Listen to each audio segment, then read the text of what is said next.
इस काम के लिए जा रहे हैं और हमारा ये कार्य सफल होना चाहिए। तो जिसने चतुर्थी का व्रत करा है, जिसने चंद्रदेव का पूजन करा, चतुर्थी का व्रत करा, वो गणेश जी से विनती करके वहां से 2-4 आखा दाना उठा ले और जो व्यक्ति का काम अटक रहा है अपने ही घर का, पर दूसरे कुल को नहीं देना, अपने ही कुल के अंतर्गत जो काम अटक रहा है उसकी जेब में, उसके पल्लू में उस चीज को रख दिया जाए। तो चतुर्थी जो अगली आती है, जैसे आप महीने की करते हो तो महीने की, और आप जैसे करते हो कि 4 अलग बड़ी बड़ी चतुर्थी करते हो तो उसके अनुसार आपका कार्य सिद्ध होता ही है। उस आखे दाने का इतना महत्व होता है क्योंकि चतुर्थी का व्रत करने वाली माता जब व्रत करती है तो स्वयं चतुर्थी की कथा में लिखा हुआ है कि पार्वती जी गणेश जी से चतुर्थी की कथा बचवाती।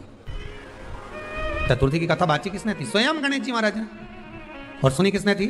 माता पार्वती। चतुर्थी की कथा जब होती है तो उसको स्वयं गणेश जी बाच रहे हैं। तो व्रत कौन सुन रही है? माता पार्वती। और आपने जो आखा दाना लिया वो गणेश जी के भाव से लिया, गणेश जी से निवेदन करके, विनय करके, प्रार्थना कर उसको प्राप्त किया, आपने उसको लिया। फल प्रदान कर देता है, कार्य की सिद्धता देता है। गणेश जी फ्री कब रहते हैं? तो हमने कहा अब ये तुम्हारे ऊपर, हमको तो मालूम भी नहीं, हम तो अपॉइंटमेंट लिए भी नहीं उनसे, तो तुम्हें ज्यादा स्मरण हो। तो 3 बजे आप शंकर जी की कथा करते हो, आपको नहीं मालूम कि गणेश जी कब फ्री रहते हैं? हमने कहा गणेश जी फ्री रहने का केवल एक समय होता है, एक टाइम होता है, एक पल होता है, एक घड़ी होती है कि गणेश जी महाराज हमारे घर में आ गए। गणेश जी की सबसे पहली जो आरती हो, उस आरती के समय पर अगर धूप बत्ती जलाई जाए या गोबरी को जलाकर उसमें गूगल छोड़ी जाए और गूगल छोड़ने के बाद गणेश जी का नाम ध्रुम वर्ण कह दिया जाए तो गणेश जी को तुम्हारे घर की पूजा स्वीकार करना पड़ती है। बस वो समय हम जानते। हम तो बस उतना जानते हैं कि शिव महापुराण में लिखा और मुद्गल पुराण में लिखा, गणेश पुराण में लिखा, गणेश जी का एक नाम होता है ध्रुम वर्ण। क्या नाम है?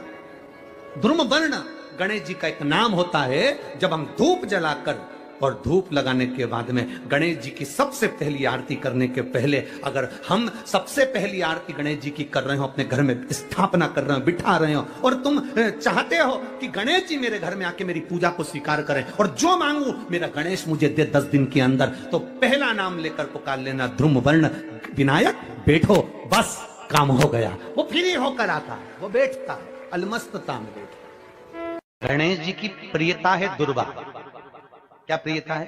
दुर्वा। कितनी दुर्वा गणेश जी को समर्पित करी जाती है? मात्र 5। कितनी?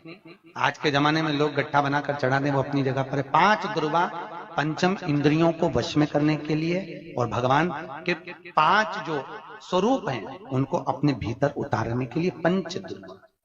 और दुर्वा में भी 3 गांठ। जब दुर्वा समर्पित करी जाती है तो उसमें नीचे दुर्वा की डंडी पर गांठ रहती है, 3 छोटी छोटी गांठें होना चाहिए। कितनी गांठ? जो भगवान को समर्पित करी जाए। यदि भगवान गणेश जी की पूजन और भगवान शंकर की पूजन दोनों जब शमी पत्र से करी जाती है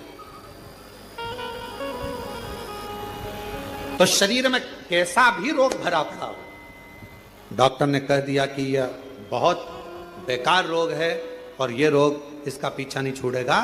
यदि आपको डॉक्टर ने कह दिया कि ऐसा है, डॉक्टर की दवाइयां लो, जांच कराओ, डॉक्टर को दिखाओ, रिपोर्ट लाओ, पर साथ में 7 स्थान बताए हैं जहां पर शमी पत्र को अगर चढ़ाते रहे तो वो रोग कितना भी बड़ा हो आखिरी में वो रोग समाप्त हो ही जाता है। 7 स्थान बताए शमी पत्र। अब शमी पत्र के 7 स्थान तो बताएं, पर शमी पत्र की इतनी महत्वता क्यों है? मंदार की इतनी महत्वता क्यों है? गणेश जी की पूजन में, शिव जी की पूजन में इतनी महत्वता क्यों है? 7 स्थान पर शमी पत्र का वर्णन किया गया। 7 स्थान शिव महापुराण के वो 7 स्थान शिवलिंग के आप लोग देखेंगे, दर्शन करेंगे। ये मानकर चलिए ये जलाधारी है, ये जहां से जल बहता है वो स्थान है। ये शिवलिंग है, समझ में आ रहा है सबको? ये शिवलिंग, ये जलाधारी, ये जल बहता है वो स्थान। बीच में अशोक सुंदरी का स्थान, गणेश जी, कार्तिकेय जी का स्थान, माँ जगत जननी का हस्तकमल, शिवलिंग, ऊपर जलाधारी में जया, विषहरा, शामली बारी, दौतली, देव। 7 स्थान बताए। पहला स्थान अशोक सुंदरी का स्थान, द्वितीय स्थान भगवान श्री गणेश जी महाराज का स्थान, जहां गणेश जी का स्थान है सीधे भाग में उस स्थान। तृतीय स्थान मां पार्वती जी का हस्तकमल। चतुर्थ स्थान भगवान शंकर का शिवलिंग। चौथा स्थान। पांचवा स्थान नंदी का उठा हुआ चरण, जो नंदी का पांव उठा हुआ रहता है एक आगे वाला, पांचवा स्थान। और 2 शमी पत्र भगवान शंकर के सम्मुख में से अपनी कामना कर 3 बार पंचाक्षर मंत्र का या श्री शिवाय नमस्तुभ्यम का स्मरण कर वो शमी पत्र भगवान शंकर के शिवलिंग पर फिर समर्पित कर दिया जाए। अगर ये 7 शमी पत्र समर्पित कर एक बेलपत्र शिव जी को समर्पित करा जाता है तो धीरे धीरे कैसा भी बड़े से बड़ा रोग हो वो धीरे धीरे कटना प्रारंभ हो जाता है। शिव तत्व कह रहा है, भगवान शंकर का पावन चरित्र कह रहा है। एकांबरेश्वर महादेव कांचीपुरम में, तमिलनाडु में, भारत की भूमि पर दुनिया के सबसे विशाल मंदिरों में, जो विशाल मंदिरों की गणना होती है, उन विशाल मंदिरों में सबसे बड़े मंदिर की गणना में कांचीपुरम का ये तमिलनाडु का मंदिर एकांबरेश्वर महादेव का आता है। एकांबरेश्वर, जहां पर पाषाण का शिवलिंग नहीं है, जहां पत्थर का शिवलिंग नहीं है, जहां सोना और चांदी का शिवलिंग नहीं है, जहां हीरे पन्ने का शिवलिंग नहीं है, जहां पर मिट्टी का पार्थिव शिवलिंग की पूजन होता है।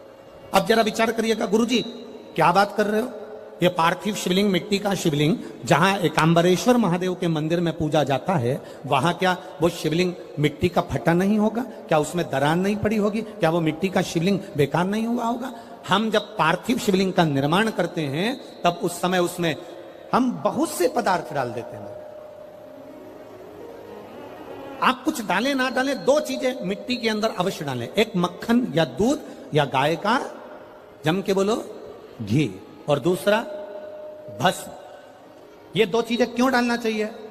कि शिवलिंग अच्छा बनेगा, शिवलिंग पक्का रहेगा, दरार नहीं पड़ेगी, उसके लिए डालना चाहिए क्या? ना ना ना, पार्थिव शिवलिंग का निर्माण करने वाले 2 चीजों का स्मरण अवश्य रखें। पहला, मिट्टी के अंदर जब हम मक्खन, दूध या गाय का घी डालकर शिवलिंग का निर्माण करते हैं, जिसके घर में वंश नहीं बढ़ता, 20 साल, 25 साल, 15 साल, 12 साल हो गए हों, और जिसके घर में बच्चा ना हुआ हो, हम उनसे भी निवेदन करेंगे कि प्रत्येक प्रदोष, प्रत्येक शिवरात्रि, हर महीने प्रदोष आती है, हर महीने शिवरात्रि आती है, प्रत्येक शिवरात्रि, प्रत्येक प्रदोष को आप मिट्टी के अंदर मक्खन या गाय का दूध या गाय का घी, देसी गाय का मिलाकर शिवलिंग बनाकर उसकी पूजन करना प्रारंभ करें। 1 साल पूरा नहीं होगा, भले 20 साल हो गए होंगे, पर आपका गर्भ जरूर फेरेगा, ये निश्चित।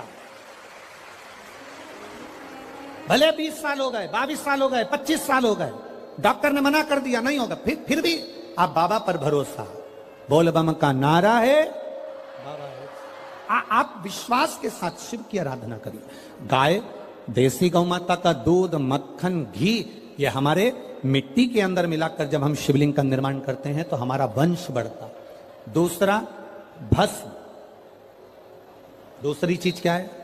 जम के बोलो जरा, पीछे वाले भी, और जितने आसपास के जितने 5 पंडालों में जो बैठे हैं, जो अलग से पंडाल लगाए गए हैं, उनमें भी जो भरे बैठे हैं, इधर के पंडालों में पीछे वाले, और जितने लोग रोड पर बैठे हैं, जितनी दुकानों के अंदर बैठे हैं, वो भी जरा सावधानी से सुनना।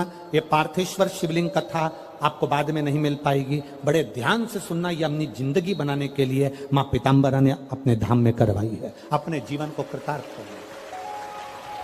कार्यकर्ता कितनी भी बात करें, पड़ोसी कितना भी बोलता रहे, उसका कोई जवाब मत दो। आप कथा सुनने आए हो, बड़ी मेहनत से धूप में चलकर आए हो, 500 रुपए खर्च कर कर यहां पहुंचे हो, दिल से सुनना तो बाबा दिल से तुम्हारी झोली भर कर भेजेगा। समय बर्बाद मत करना बिल्कुल भी, और जिसको समय बर्बाद करना है वो चुपचाप से उठकर यहां से पंडाल से बाहर जाकर अपनी गाड़ी उठाकर जा सकता है। बड़ी मुश्किल से कथा मिलती है, और दतिया वालों के तो भाग्य में आदरणीय गृह मंत्री जी ने करा ली, तो बाबा की कृपा से ये इतना बड़ा कुंभ भरा गया। यही बाबा की कृपा। दिल से सुन लो उसको। पहले नंबर पर है मिट्टी में मिलाया गया मक्खन, घी या दूध। दूसरे नंबर पर है, जम के बोलो जल्दी से, भस्म, ये दूसरे नंबर पर। भस्म का प्रयोग शिवलिंग का जब निर्माण करे, पार्थिव शिवलिंग जब बनाए, मिट्टी में थोड़ी सी भस्म जरूर मिलाए। भस्म किस चीज के लिए होती है? भस्म किसके लिए धारण कराई जाती है? तो महाराज शिव महापुराण की कथा कहती है, जब शरीर में कोई बड़ी बीमारी आने वाली होती है, आप एक साधारण सा प्रयोग कर देखिएगा अपने जीवन में। एक साधारण सा प्रयोग, जब आपको लगे कि डॉक्टर ने बोला है कि कोई बड़ी बीमारी का चांस बन रहा है, कोई बड़ी बीमारी होने वाली है, आप थोड़े दिन तक देवाधिदेव महादेव का ये शिवलिंग, ये जलाधारी, ये जहां से जल बहता है, गणेश जी का स्थान, कार्तिकेय जी का स्थान, बीच में एक मोटी सी लाइन अशोक सुंदरी, शिवलिंग जो शिवलिंग रखा है, जो जलाधारी है वो मां पार्वती जी का हस्तकमल, ऊपर से एक एक बूंद जो पानी गिर रहा है, जिस कमंडल में से, जिस जलाधारी में से जल गिर रहा है, वहां शंकर भगवान की 5 बेटियां, जया, विषहरा, शामली बारी, दौतली और देव, ये भगवान शिव की 5 बेटी। जब आपको लग रहा है कि मेरी जांच होने जा रही है, जब आपको लग रहा है कि मुझे डॉक्टर को दिखाने जा रहे हैं, मुझे लग रहा है कि कोई बड़ी बीमारी ना निकल जाए, अल्ट्रासाउंड करा रहे हैं, एक्सरे करा रहे हैं, उससे पहले घर में अगर थोड़ी सी भस्म रखी है, उस भस्म को जब आप जल चढ़ाने के लिए शिव जी के मंदिर में जाओ, हॉस्पिटल में दिखाने के लिए जांच कराने जाओ, उससे पहले एक काम जरूर करना, शंकर भगवान का जहां शिवलिंग रखा है, उस शिवलिंग के पास में भस्म का लेपन कर कर देवाधिदेव महादेव पर 1 लोटा जल समर्पित कर कर उसी भस्म को अपने कलेजे पर, अपने हृदय पर लगाकर देवाधिदेव महादेव का पंचाक्षर मंत्र नमः शिवाय, षडाक्षर मंत्र ओम नमः शिवाय या श्री शिवाय नमस्तुभ्यम बोलकर फिर आप जांच के लिए चले जाओ। कोई बड़ी बीमारी तुम्हारी जिंदगी में निकल ही नहीं सकती। भस्म भस्म हो, भस्म का काम क्या? हमारे रोग को, हमारी बीमारी को, हमारे आने वाले जो रोग हैं, जो बीमारी है, जो तकलीफ है, उसको समाप्त करती है भस्म का प्रयोग।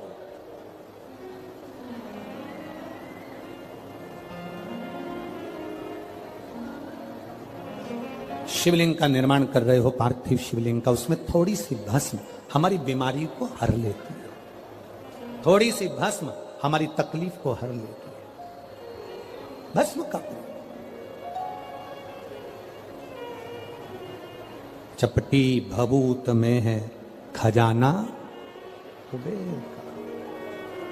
शिव के शरीर से, भगवान देवाधिदेव महादेव के तन से लगी हुई भस्म साधारण नहीं है। भस्म को चढ़ाने वाला भी साधारण नहीं होता और भस्म को लेने वाला भी साधारण नहीं होता।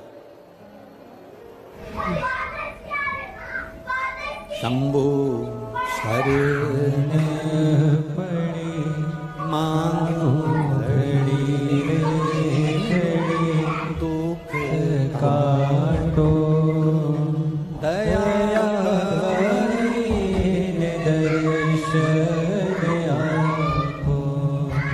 शिवलिंग का निर्माण करते समय 2 चीजें ध्यान से अवश्य मिलाएं। पहला माखन, घी, दूध, दूसरा भस्म। जब व्यक्ति के जीवन में कोई राह नहीं सूझ रही है, कोई मार्ग नहीं मिल रहा हो, तब ये शिवलिंग है, जरा समझिएगा। एलईडी पर आपको दिखाया जा रहा है, मान लो ये शिवलिंग है, ये जलाधारी है।